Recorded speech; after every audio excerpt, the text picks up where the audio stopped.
So it looks like he's got a mono band dipole that goes underneath the hex beam. And then there's this hex beam. He does a lot. This one's like pretty heavy duty compared to some of the other ones out there, guys. Maybe we'll get a chance to talk to him. I don't know about the fiberglass. I think it's a little more heavy duty also. But he's done some innovative stuff up in here.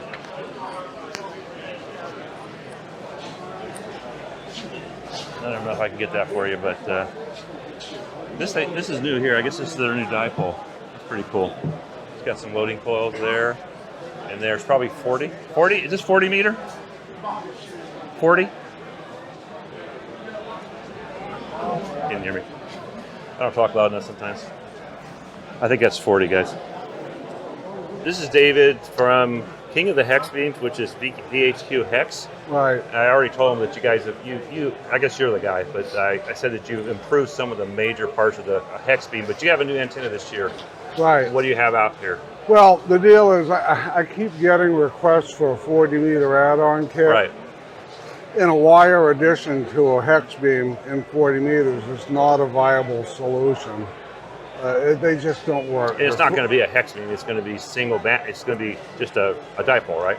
Right, but there has been, and there is, hex with a 40 meter wire, which it's just very flimsy, fragile. Right, just makes everything huge too. It makes it huge.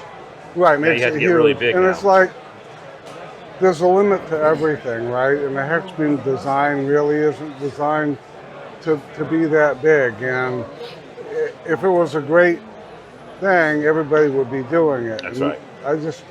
So I had to come up with an answer, right? And my answer is it has to be a separate antenna. So I got some close-ups of this, guys, but basically, and this is the way you would load it, right? But would you load it this close to your hex beam? No. So anyways, this is at that proximity only because I don't have the height in here. Right. I recommend 4 feet, 4 feet below okay. your hex. So that's important for people to know. I knew that was probably what you're going to tell me because right. I've got stacked antennas and you have to separate them. So. Well, I have a shorty 40 under mine, and I have it 7 feet below. But I put one of these up for a guy, and it's 4 feet below, and it worked perfectly. And nice. These are high Q coils that I designed specifically to not interfere with the 15 bands. So. Oh, so you're still going to get 15 off this too? Yeah, off of the hex, right? Off of this one, okay, yeah. Because 40 is the third harmonic of 15, and they interfere with one another.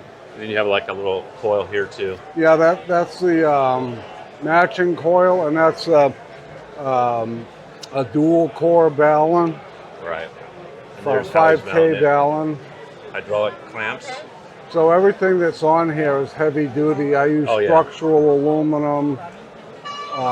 So what are people, tell the people the advantage to having a rotatable dipole that's up at least as high as you can get it. As opposed to a regular dipole. Or maybe a dipole. You mean a wire dipole? Yes. Well, there's a couple things, you can aim it. And because when you get it flat, it's going to be kind of directional, right? Right, yeah, it's definitely directional. You can point this thing any way you want and get directionality out of it.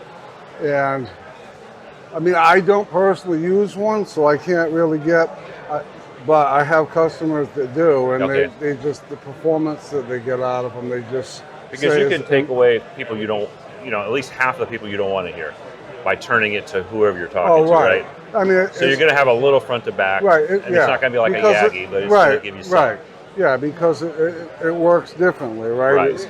But you can still aim it. And most likely you're going to get higher than most people will get a wire dipole. Oh yeah, a lot of absolutely. Because you're going to put it on a tower or something. The only thing, if you had phased dipoles, you might be able to get some directionality out of it. But just a straight dipole, it's hard to get directionality out of a 40 meter dipole. Yeah. Out of this, the rotating one. Right. Well, yours you can. But I mean, a regular wire one, you can't really get it high enough. It needs to be flat to be more directional. Yeah, when I was running wires, I had an east-west and a north-south. Right, exactly. So. And then on your hex beam, do you use different, like heavier duty fiberglass too? Well, the fiberglass? The actual arm, fiberglass? yes. Well, the fiberglass is, there's only one person supplying Okay, it, I know who right? that is. Okay. So, and it, But you use heavier wire. well, I use heavier wire, but I also, you know, I try to strengthen the fiberglass and the weak points, right? Like this protects you from splitting, you know, at from the ends. right, and this keeps you from crushing. Oh, so you put a piece inside there. That's yeah, nice. that's 1/4-inch wall. Oh, aluminum. so you are doing something to make. Yeah. Because that is one of the failing points of a hex beam after years of use, Right. right? Is big winds, ice storms, Right. stuff like that.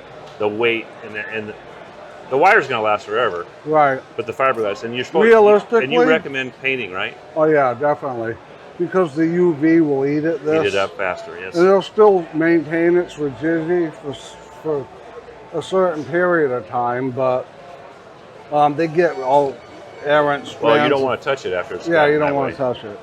But had a guy I've tell me done that- everything that I can, but to try and strengthen this thing Happy up. customer here.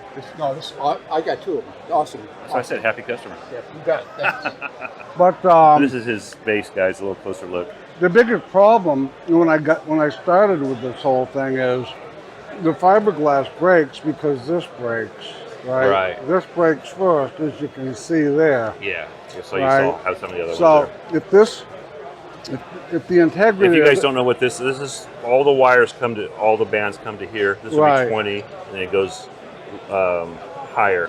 right? So this is 6, 10, 12, 15, 17, and 20. Yeah. Plus, I have this standoff section for your coax that cuts back on capacitance. So you're insulated on this side, though. So this side's insulated, right? Right. This is Okay. the hot end. Right. Okay, so that's the And middle this is part of your ground. coax, and this is your ground. And Yeah. you're using this for to bring all your power to every antenna. Right, yeah, there's a bus inside there. okay. There's a bus inside All right, there. that brings awesome, the man. power out. I know you have a good product. I talked to you last year, and I knew you've done some beefing up of things. Yeah. But you're like a metal guy, right? Yeah, electronics is my real background, but I do.